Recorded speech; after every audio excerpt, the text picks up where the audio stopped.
Amen! Alors, ce matin, ou plutôt ce soir, on prend notre première étude sur la démonologie, la doctrine des démons. Ça, c'est une chose avec laquelle je n'ai pas entendu beaucoup d'enseignements là-dessus, mais plutôt j'ai entendu beaucoup de choses, des fois assez différentes.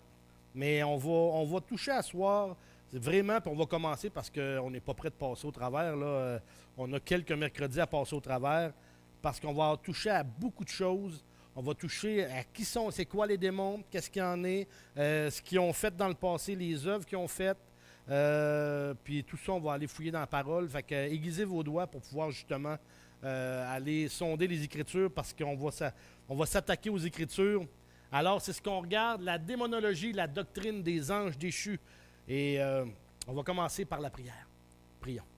Père éternel, on est devant toi, Seigneur grand Dieu, encore une fois. Enseigne-nous à ta parole. Aide-nous à bien comprendre, à bien cerner, Seigneur, ce thème-là, ce sujet-là. Et qu'en toute chose, Seigneur, on puisse en ressortir édifié concernant le fait qu'on a un ennemi. Et cet ennemi-là, Père, souvent veut notre perte, veut nous éloigner de toi, veut faire en sorte de nous dévorer, comme ta parole l'indique, et qu'on puisse toujours, encore une fois, être inutile pour ton œuvre. On t'aime, Père, et c'est au nom de ton Fils Jésus qu'on te le demande. Amen. Amen. Donc, en passant, le mot français démon, ça vient du grec démonia. Donc, vous voyez que dans l'étymologie, autrement dit, la manière de le prononcer, on n'a pas modifié beaucoup de choses. Donc, démonia pour démon. Puis même que ce mot-là est utilisé au moins 60 fois dans le Nouveau Testament. Dans le grec original, on l'entend au moins 60 fois. Et 19 fois au singulier, 41 fois au pluriel. Mais ce que je veux qu'on regarde ce soir en particulier, il existe 5 fausses idées. 5 fausses idées au niveau des démons. Et c'est drôle qu'on commence avec ça, mais vraiment, on a besoin de commencer avec ça parce que tout au long du fascicule, on va répondre à ces choses-là. On va répondre d'une façon précise. Vous allez voir que les démons, dans les 5 fausses idées, tu peux passer à les 5 fausses idées, on va voir que la Bible elle-même va déconstruire ces idées-là. Et malheureusement, ces idées-là se retrouvent beaucoup dans les églises. Beaucoup, beaucoup dans les églises. Alors, première idée, les démons n'existent pas. Ça, c'est la première fausse idée. Ça, c'est bien entendu, c'est un point de vue naturaliste, un point de vue matérialiste, un point de vue où, à l'époque, si jamais vous avez entendu parler, vous avez peut-être étudié les théories de Karl Marx, qui a donné les fameuses politiques communistes hein, à travers, on parle de l'URSS, de Cuba, de la Chine, et ainsi de suite. C'était ce qu'on appelait, aujourd'hui, on appelle ça, même beaucoup de scientifiques, qu'on appelle matérialistes. Même que notre enseignement à l'école, c'est un enseignement matérialiste. Mais pour eux autres, et pour beaucoup, beaucoup de gens, même aujourd'hui, c'est plus facile de dire les démons, ça n'existe pas, que de dire ah, ça pourrait être peut-être le fruit d'une présence démoniaque. Cette croyance-là est extrêmement répandue chez les non-croyants. Ça, c'est la première fausse idée. Deuxième fausse idée, ou deuxième fausse conception à l'égard des démons, c'est que les démons n'ont pas de personnalité. Ça, dans le monde ésotérique, dans le monde occulte, dans le monde du nouvel âge, c'est beaucoup, beaucoup, beaucoup propagé. C'est une noirceur, c'est des ténèbres, c'est un mal. Mais c'est pas, il n'y a pas de personnalité en réalité. C'est ça, c'est que c'est pas des entités individuelles. C'est juste un mauvais, pas une mauvaise pensée, mais c'est juste, c'est le mal. Le mal, c'est tout simplement. Cette croyance-là décrit les démons comme étant des pouvoirs ou des influences sans personnalité. Ça, c'est la deuxième fausse croyance. La troisième, les démons sont responsables de tous les péchés. La troisième.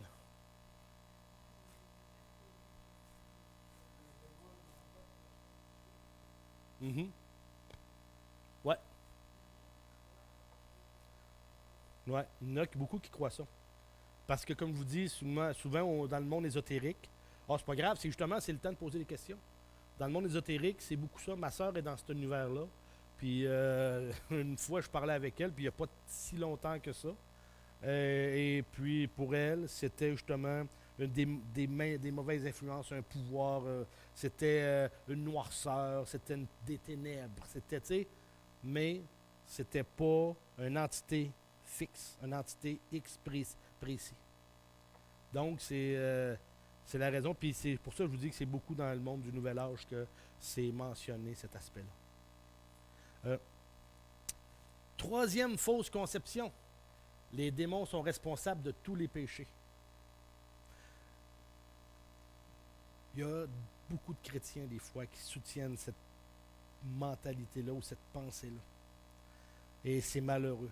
Il y a des chrétiens qui tiennent Satan responsable de tous les péchés. Vous allez entendre parler souvent des chrétiens, « Ah, le diable m'a emmené à faire ça. Le diable m'a emmené à faire telle chose. Le diable m'a emmené à commettre tel péché. » C'est une des choses avec lesquelles il faut vraiment faire attention parce que c'est comme la psychologie va appeler ça la victimisation ou plutôt se décharger sur une autre victime. Et un chrétien qui fait ça, il est en train de faire ce qu'Adam a fait devant Dieu. C'est la femme que tu as mis à côté de moi qui m'a emmené à faire ça. La femme a dit quoi? C'est le serpent qui m'a emmené à faire ça. C'est très facile de se décharger sur l'autre. Puis un chrétien qui joue à ce jeu-là, lui, finalement, il ne mûrira jamais. Parce qu'il met toujours ça sur le dos de Satan. Il met toujours ça sur le dos d'un autre. Et ça, c'est une des grandes lacunes que des chrétiens font. Et pour ça, je vous dis ça parce que j'ai entendu ça de nombreuses fois, pas nécessairement dans l'Église, pas dans l'Église ici, là, mais des fois, on entendait des témoignages, j'entendais des gens, je parlais avec des gens ailleurs qui se disaient chrétiens, puis ils disaient ça souvent. Ils disaient ça même très souvent. Le diable, c'est le diable qui m'a amené à faire ça. C'est justement, c'était le mot que je cherchais. Il se déresponsabilise, puis il met ça sur le dos du diable. Puis c'est là que le diable, on peut dire qu'il a le dos large. Parce qu'en réalité, dans la majorité des cas, souvent, c'est l'individu que lui est responsable. C'est pas le diable, mais c'est lui. C'est ses passions, c'est ses envies qui l'emmènent à faire ça, mais il met ça sur le dos du diable. Donc, ça, c'est la troisième fausse croyance. Les démons sont responsables de tous les péchés. Quatrième chose, le quatrième faux point de vue enseigne que les démons sont la cause de toutes les infirmités physiques. Encore là, c'est pas vrai. Il existe des infirmités physiques causées par les démons, c'est vrai.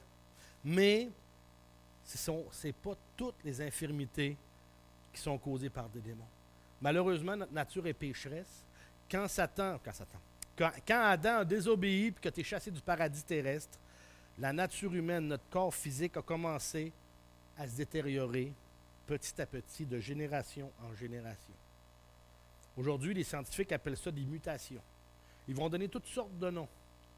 Mais le corps, la nature se détériore de génération en génération. C'est pour ça que souvent des biologistes créationnistes vont vous dire que notre génération, comment je peux dire ça? La génération de vos parents, leur génétique était meilleure que la vôtre. Votre génétique est meilleure que celle de vos enfants. Et ainsi de suite, parce qu'on perd des données à toutes les générations. Tranquillement, pas vite. C'est la raison pourquoi qu'au début de la Bible, là, il est dit, on voit que, mettons, quand Caïn et Abel, quand Caïn a tué Abel, il dit qu'il a pris pour femme. La femme, je ne me rappelle plus s'ils l'ont nommée ou pas, là, mais il a pris une femme comme pour épouse.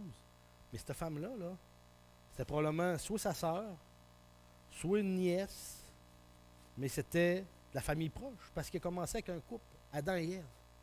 Fait que les premières générations, ça venait d'Adam et Ève, puis après ça, ben les autres, ils se mariaient entre sœurs et frères, puis ainsi de suite. Et Dieu n'a pas contesté ça. Il a commencé à contester ça, savez-vous quand? À l'époque de la loi de Moïse. Point. Abraham a marié sa demi-sœur. Abraham, il a dit, c'est la fille de mon père, mais pas la fille de ma mère. Sarah. Donc, c'était une parente très proche. Puis Dieu n'a pas dit, ah non, qu'est-ce que tu as fait là? Puis non, non. Malheureusement, avec la nature, la génétique qui se détériore, à un moment donné, il savait très bien que si les parents, les deux individus étaient trop proches au niveau de la parenté, ça faisait en sorte qu'il y avait trop de pertes génétiques de la même nature chez les deux mêmes parents, qui faisaient en sorte qu'il allait avoir des grosses pertes génétiques dans les générations qui suivaient.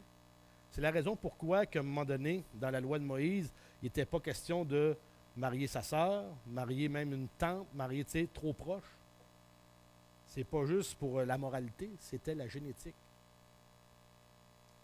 Au début, on ne comprenait pas cet aspect-là. Mais aujourd'hui, on comprend ces choses-là. C'est à cause des pertes d'informations génétiques.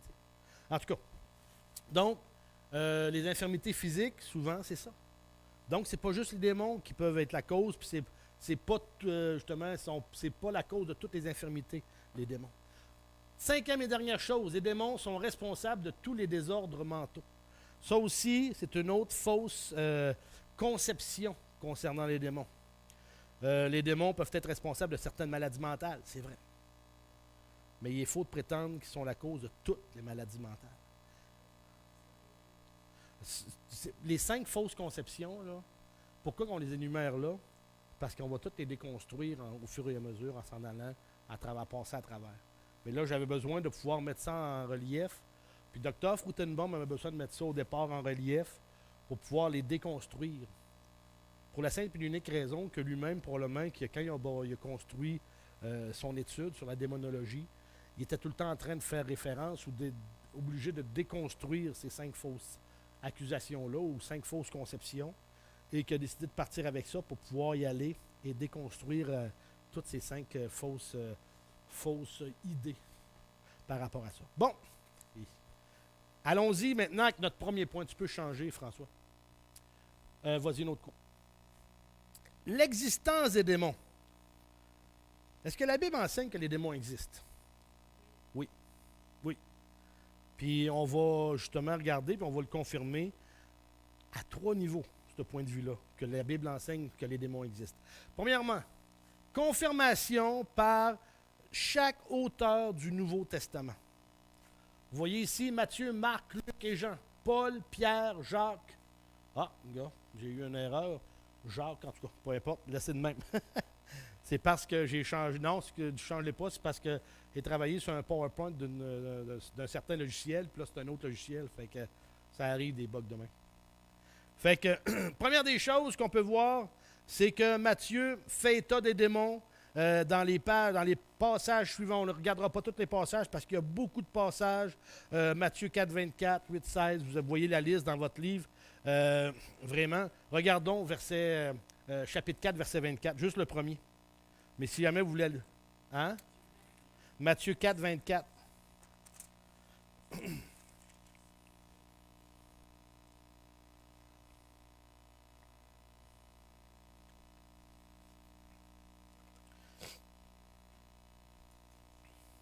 Regardez ce qu'il est dit. Bien là, il prend ce que Jésus faisait dans son ministère, mais c'était des choses qu'il mentionne.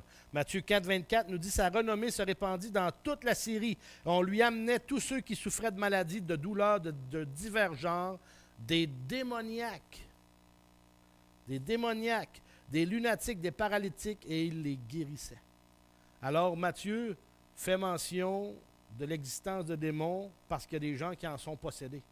Et là, c'est juste un verset parmi tant d'autres. Si vous voulez faire la liste des autres, Matthieu 8,16, Matthieu 8,16, ou le verset 28, ou le verset 31, ou le verset 33 du même chapitre 8, ou bien Matthieu 9, verset 32 à 34, Matthieu 11, verset 18. Il y en a encore beaucoup des passages dans Matthieu qui relatent le fait qu'il y a des démons qui étaient à l'œuvre à ce moment-là, à cette époque-là. Marc aussi parle des démons. Parle des démons dans les passages suivants. Marc 1, 32, 33, Marc 3, 15 à 22, Marc 6, 13, Marc 7, 26 à 30. Regardons Marc 7, 26 à 30. Ou plutôt Marc 7, 26 et le verset 30.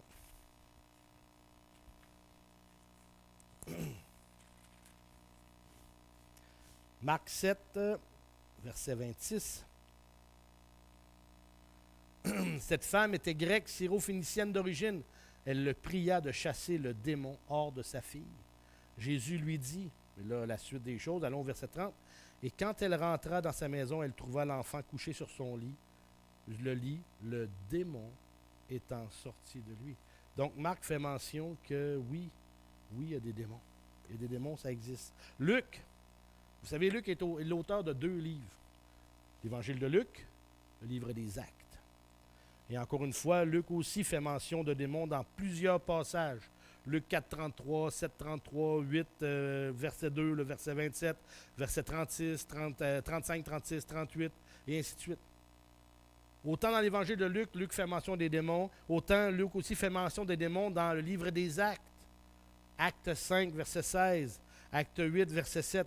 Je ne passe pas parce qu'on va passer trop de temps dans les passages, puis je veux juste vous montrer que si vous voulez sonder, vous voulez aller dans chacun des passages, aller voir ce qu'il y en est par rapport à ça, mais Luc aussi fait mention de tout ça, autant dans son évangile que dans le livre des Actes. Jean aussi. Il y a 5 livres, Jean. Il y a l'évangile de Jean, il y a 1 Jean, 2 Jean, 3 Jean, et il y a l'Apocalypse. Alors, qui a été écrit par Jean, donc, dans chacun des livres. Dans son évangile, il parle de démons, pas dans chacun des livres, dans 3 de ses livres. Alors, l'évangile de Jean est dans la première épître de Jean et dans l'Apocalypse qui va parler des démons. Paul aussi va parler des démons. Paul aussi parle des démons dans différentes épîtres, dans 3 épîtres, dans 1 Corinthiens, dans Éphésiens, dans 1 Timothée. Jacques, qui était le frère ou le demi-frère de Jésus, parle aussi des démons dans Jacques 2, 19 et dans 3, 15. Pierre parle des démons en 2 Pierre. Ah zut, je l'ai oublié un. Jude dans Jude 6, qui est aussi le demi-frère de Jésus, parle des démons.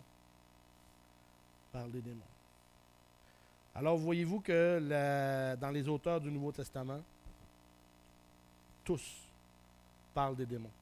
Il y a à peu près l'auteur de l'Épître aux Hébreux, qu'on peut dire que c'est un auteur inconnu parce qu'il y en a qui disent c'est Paul, il y en a qui disent c'est Barnabas. Personne n'est certain vraiment de qui est l'auteur, mais on ne connaît pas l'auteur, mais lui aussi parle de Satan. Alors, les auteurs du Nouveau Testament parlent de Satan. Et en plus de ça, Jésus aussi parle de Satan. Jésus parle de Satan. Tu peux changer, François. Encore une autre fois. Ouais. Jésus. Encore mieux que les auteurs eux autres mêmes, Jésus lui-même parle de Satan. Premièrement, Jésus a clairement enseigné que les démons existent. OK? Encore des versets, Matthieu 7, 22, Matthieu 18, et toute la liste que vous avez dans votre fascicule. Est-ce que je vais trop vite? Non? OK. Deuxième chose, Jésus, a chassé les démons. Jésus a clairement reconnu l'existence des démons parce qu'il a lui-même chassé des démons. Puis le fait que le Messie ait chassé des démons constitue la confirmation par ses propres actions que les démons existent. Matthieu 12, versets 22 à 29, Marc 1, 39 et toute la suite qui va. As-tu, Annie, le fascicule toi aussi? C'est pas grave, tu vas me suivre? OK. Tu me suis, d'accord. Alors, qui de mieux placé que Jésus lui-même pour confirmer que les démons existent? Amen. Alors, ça, c'est important aussi à réaliser. Dernière petite chose, mais ouais, ça, laisse ça là parce que je ne l'ai pas mis en PowerPoint, c'est la constatation par les disciples. Vous savez, le groupe des disciples a reconnu que les démons existaient. Dans Matthieu 10, il en fait mention. Donc, même qu'à l'extérieur du groupe apostolique, les disciples ont aussi reconnu l'existence réelle des démons. Et on peut le voir aussi dans Luc 10, 17. Tournons. Luc 10, 17. Par rapport au fait que les démons existent et que ça a été même reconnu, pas simplement par les apôtres, mais aussi par les disciples qui les suivaient. Alors, Luc 10, verset 17, ça va comme suit. Les 70, rappelez-vous que Jésus avait envoyé des hommes partir pour évangéliser. Les 70 revinrent avec joie, disant, Seigneur, les démons même nous sont soumis en ton nom. Alors ils ont vu, eux autres aussi, la puissance de l'Esprit à l'œuvre. Ils ont vu les démons chuter, les démons tomber. Alors, c'est encore une fois, c'est important à réaliser. Donc, la Bible confirme que les démons existent, et ça, c'est une des choses avec lesquelles on ne peut pas s'obstiner ou vouloir dire que c'est simplement des puissances, des forces, ou que ça n'existe pas. Alors, on vient de voir que notre première fausse déclaration, que les démons n'existent pas, la Bible nous confirme qu'ils existent. Maintenant, les noms. Les démons ont des noms. Et c'est pas un hasard pourquoi ils ont des noms. Regardons rapidement les noms. Qu'est-ce qu'il y en est par rapport à ça? Les Écritures associent plusieurs noms aux démons. Oui. On va regarder les noms qu'ils portaient dans l'Ancien. On va regarder aussi les noms qu'ils portaient dans le Nouveau Testament. Premièrement, dans l'Ancien Testament, on relate 12 noms qui sont donnés aux démons. Ange de malheur, fils de Dieu. Les démons, c'est des fils de Dieu. Sheddim, Seirim, Lilith, esprit de démon, esprit de mensonge, esprit familier, Gad, Méni, Elilim, Ketev. Ouais, Ketev. Alors, regardons qu'est-ce qu'il y en a. Première des choses, ils sont appelés anges de malheur.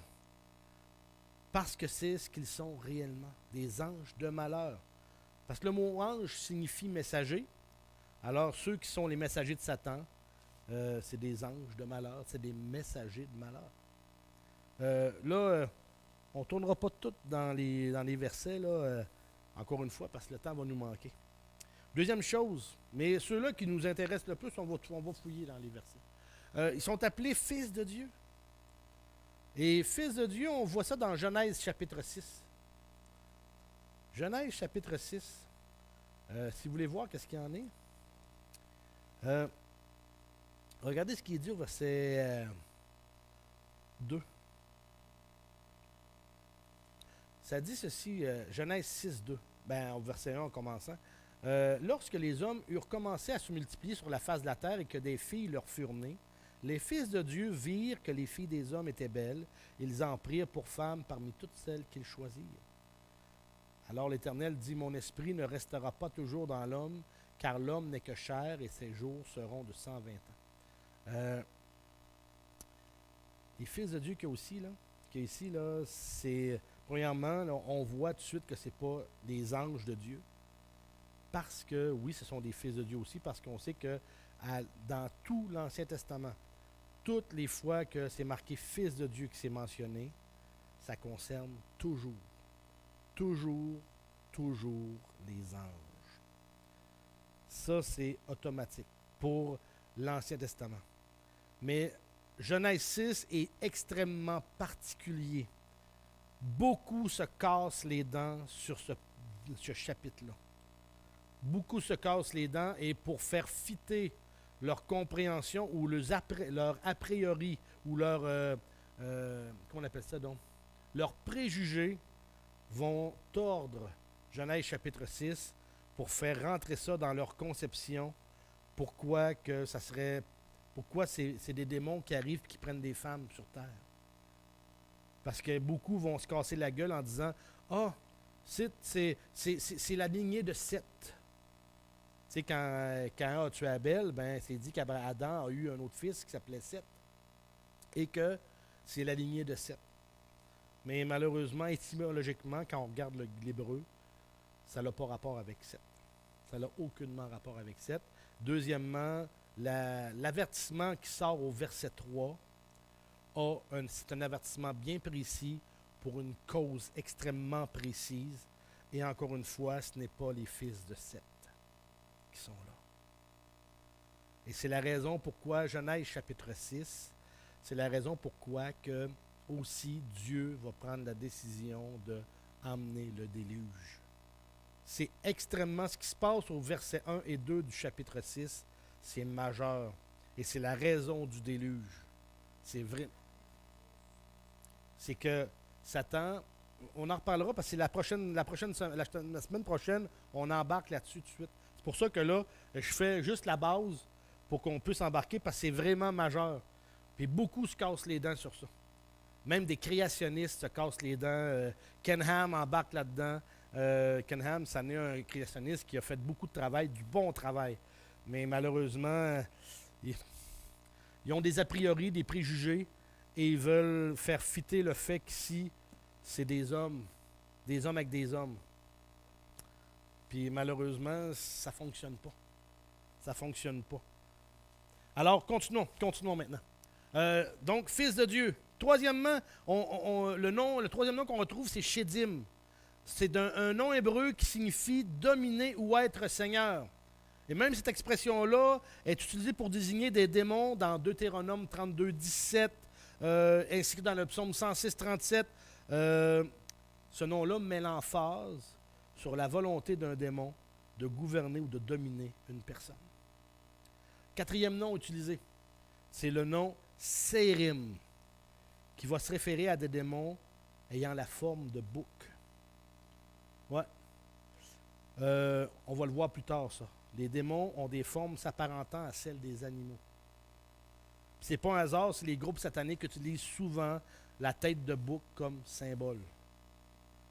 Ce nom-là est utilisé dans le texte hébreu de Lévitique 17, verset 7, de 2 Chroniques 11, 15, de Ésaïe 13, 21 et de Ésaïe 34, 14. Ouais. Et je vais... Peut-être qu'à travers les semaines, là, vous allez voir que malheureusement, des fois, nos traductions, et quand ça a été traduit en français, même nos traducteurs, des fois, ils ont été pas contraints, mais ils ont plutôt utilisé une autre tangente dans une traduction pour faire fitter ça avec le préjugé. Je vais vous le montrer exactement, en tout cas, dans les semaines qui s'en viennent. Même, on va l'utiliser là. Dans le 5e nom. Dans le 4e nom. Le 4e nom, plutôt, pas le 4e, mais le 5e. Lilith. Vous savez, dans la mythologie, Lilith serait... Lilith, dans la mythologie, c'était la vraie femme d'Adam. Qui serait révoltée, puis que Dieu a fait Ève à Adam plutôt que Lilith. Ça, c'était la mythologie qui est rapportée. Et malheureusement, dans le texte grec, heureusement dans le texte grec, et c'est un mot hébreu qui se réfère à un démon de nuit ou à un démon de la nuit. Il s'agit d'un mot hébreu désignant les démons dans le texte hébreu de Ésaïe 34, 14. Annie. Ah, t'as-tu la Bible sur l'Osterval? Ésaïe 34, 14. Je vais vous montrer quelque chose qui malheureusement fait en sorte que des fois, non, toi, vous voulez à Ésaïe 34, 14. Faut que je te fasse travailler. Ésaïe 34, 14. Et ouvrez vos Bibles si vous avez une Bible à Ésaïe 34, 14. Il y a été une époque où malheureusement, des fois, même nos traducteurs bibliques se mettent à traduisent la Bible et vont aller de leur a priori ou de leurs préjugés qui malheureusement s'incrustent. Et c'est pas avec mauvaise intention. Mais malheureusement, souvent, c'est des choses avec lesquelles on est comment je pourrais dire ça donc? Malheureusement, qui s'insèrent dans nos traditions. C'est la raison pourquoi que c'est bien d'avoir plusieurs traductions françaises. Et si jamais vous voulez sonder les Écritures, que vous voulez apprendre le grec d'origine et l'hébreu d'origine, ben, encore mieux pour vos études. Mais Ésaïe 34, 14. Annie, pourrais-tu en faire la lecture, s'il te plaît, à ce niveau-là?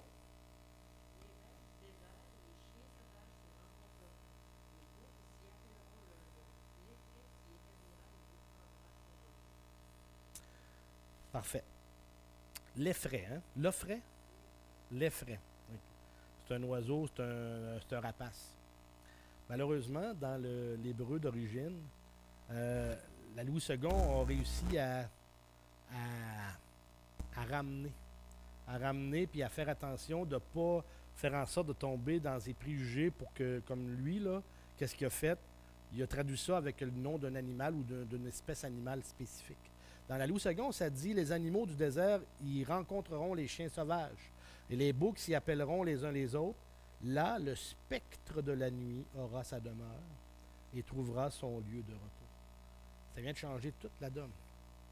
Le spectre de la nuit, puis l'offrait, c'est deux choses différentes, là. Un, c'est un animal, mais malheureusement, dans le grec, c'était Lilith. Et Lilith, c'était connu à l'époque, puis c'était su que au niveau de l'hébreu, que ça concernait un démon. Donc, c'est pour ça qu'ils ont quand même réussi à la Louis II à ramener cet aspect-là en nommant ça plutôt le spectre de la nuit, plutôt qu'il y aller avec un préjugé et donner le nom d'un animal.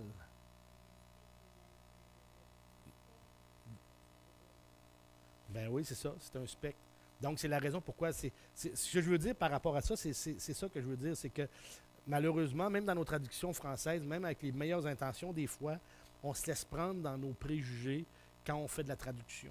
Quand les gens ont fait de la traduction, ils se sont laissés prendre dans leurs préjugés là-dessus. Puis, ils ont émettre des bêtes ou le nom d'une bête ou d'une espèce animale plutôt que de garder ce qui était à l'époque dans le texte original. Ça arrive, ça. Et là, continuons parce que là, le temps passe puis je voudrais passer à travers la dernière portion. Aussi, ils vont les appeler des esprits de démons. Donc, les esprits de démons. Donc, cette expression-là met l'emphase sur c'est quoi un démon de par nature, hein? Un esprit de démon. Septième nom qui est utilisé dans l'Ancien Testament, c'est un esprit de mensonge. Pas besoin de décrire plus que ça, hein? Ça le dit, esprit de mensonge. Huitième nom, un esprit familier. Pourquoi un esprit familier? C'est des démons qui sont impliqués au niveau de la sorcellerie, du spiritisme et autres choses de même nature. C'est des démons qui se révèlent par des médiums, des sorciers, et qui sont des esprits dits familiers. Alors, c'est la raison pourquoi que quelqu'un qui parle aux morts, quelqu'un qui va tirer aux cartes, quelqu'un qui va jouer avec les sciences occultes, quand il parle avec le monde invisible, désolé tout de suite, c'est des démons. Parce que même s'ils auront une extrême grande précision, hey, je suis allé voir une tireuse de cartes, elle m'a tout dit ce qui avait arrivé, puis elle m'a tout dit des affaires que ma mère toute seule connaissait, puis ça. C'est des esprits de démons. Parce que les anges de Dieu, les anges, n'iront jamais au-delà de la tâche qu'ils ont, qui est de transmettre le message que Dieu va leur donner. Les seuls qui vont outrepasser, c'est des démons, parce qu'ils vont décider de, pas juste entrer en communication avec les gens, mais aller au-delà des messages ou du message que Dieu leur a donné. Ça, c'est une des choses avec lesquelles soyez certains, même si les gens vont vous dire, vont vous quasiment jurer sur le coin de la table, hey, elle m'a tout dit ce que j'avais fait. Puis c'est un esprit de démon qui donne ça, tout simplement. Neuvième nom, c'est Gad. Ça signifie fortune. C'est le démon de la fortune, le démon de la richesse, qui est mentionné dans Ésaïe 65, 11. Dixième nom, le nom c'est Méni. Ça signifie sort. C'est le sort, le mauvais sort, ainsi de suite. Onzième nom, Élilim, qui est traduit en français par idole. Le 12e nom, c'est Ketev. On va le retrouver dans le psaume 91, 6. C'est un terme hébreu qui signifie destruction. Mais ça réfère toujours dans le texte hébreu aux démons qui sont impliqués dans des œuvres de destruction. Dans le Nouveau Testament, les noms qui reviennent le plus, mais là, ce n'est pas indiqué là, parce que je n'ai pas bâti de PowerPoint, c'est le mot démonia. Démonia. Et toujours parce que le grec, on peut pas diluer, mais on peut... c'est quoi le terme, donc? À partir du même nom, on peut sortir d'autres noms, on va dire ça comme ça, là. Donc, on peut avoir pour démon, on peut avoir démonion, la deuxième forme. Après ça, démonizomai, mais c'est toujours un dérivé, ça je cherchais comme mot, un dérivé d'un même terme qui est démon. En grec, c'est ça. Allons maintenant, parce que là, le temps avance et c'est ma dernière portion. Tu peux aller, François. La personnalité des démons. La personnalité des démons. Première des choses, les démons, c'est des êtres intelligents. Ce n'est pas juste des émanations, des influences ou des pouvoirs. La Bible enseigne que les démons ont des personnalités. Et la première des choses, c'est que les démons sont intelligents. Les démons savaient qui était Jésus. Hein?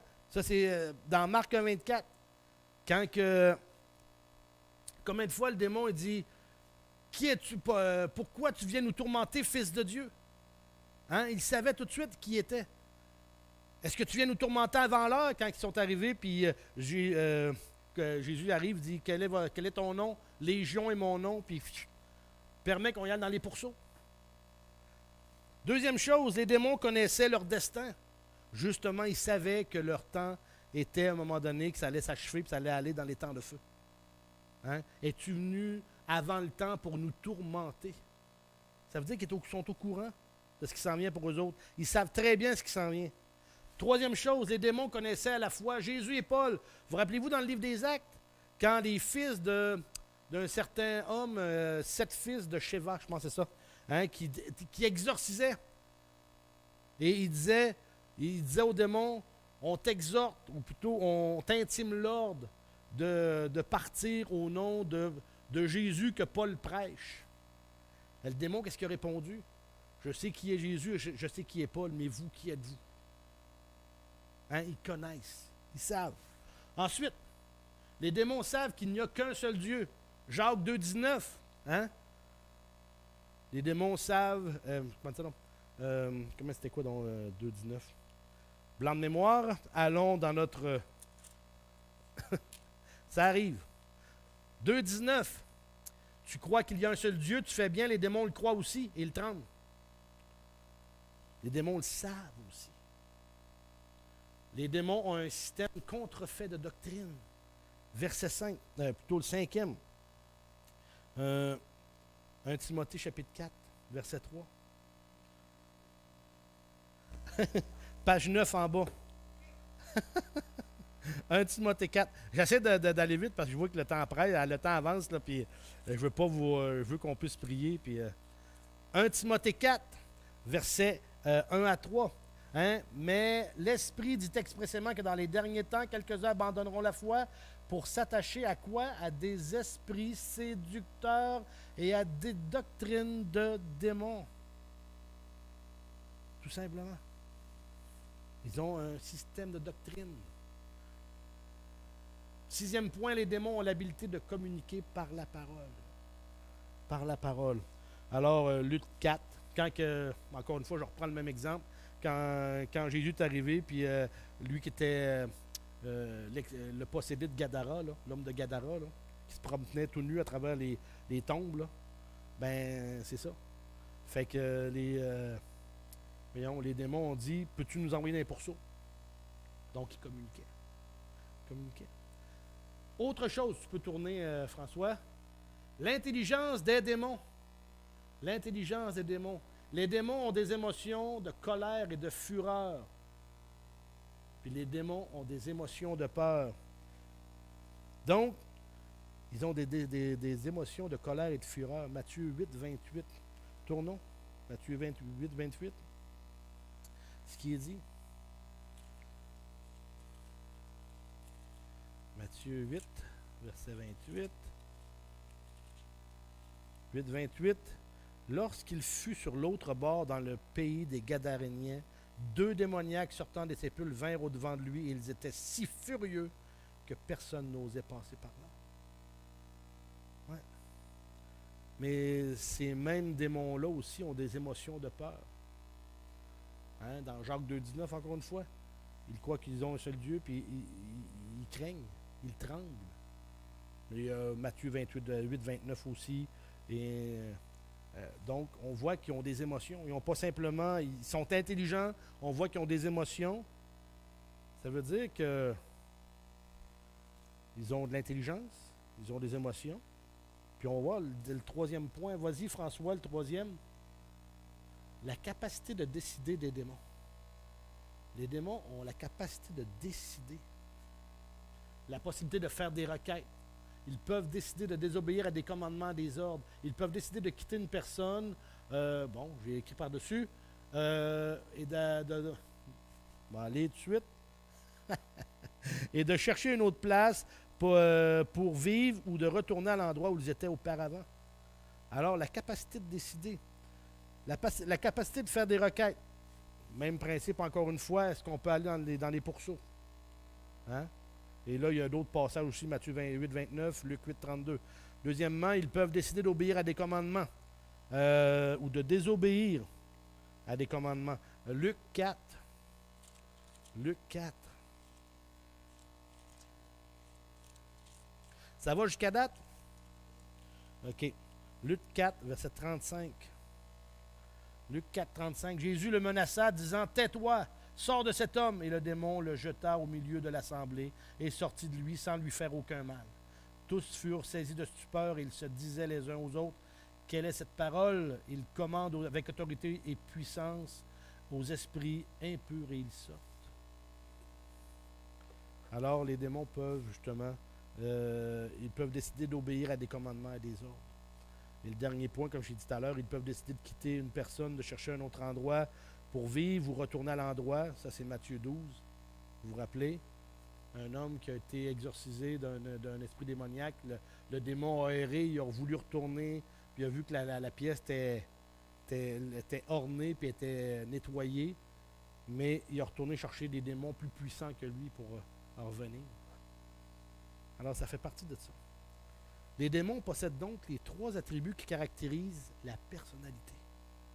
Ils ont une intelligence, des émotions et la capacité de faire des choix. Comme l'être humain. Comme l'être humain. Et dernier point, mais il n'est pas dans mon chose, puis rapidement, c'est qu'ils sont désignés par des pronoms personnels. Comme des personnalités. Hein? Le démon, les pronoms nous, il, votre, je, moi. Quand il est question de démons, c'est pour montrer qu'ils ont une personnalité. Parce que quand c'est des choses, ça ne fonctionne pas comme ça. Alors, ils ont cette chose-là aussi en commun, puis qu'on peut retrouver dans la parole. Alors, les démons existent.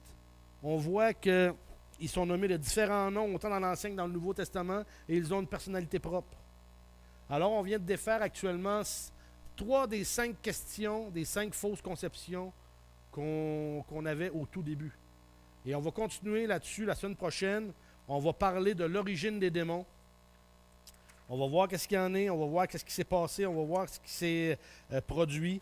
J'ai peur de ne pas être capable de passer dans tout pour la semaine prochaine par rapport à l'origine. On va peut-être bien faire ça en 2 mercredis pour l'origine parce qu'il y a beaucoup de choses. Mais on va en rester, on va être rendu à la page 10 pour mercredi prochain. Prions. Père éternel, on est devant toi, Seigneur grand Dieu. Béni sois-tu. Je prie que tu puisses mettre ta main sur chacun d'entre nous. On t'aime et c'est au nom de ton Fils Jésus qu'on te le demande. Amen. Amen.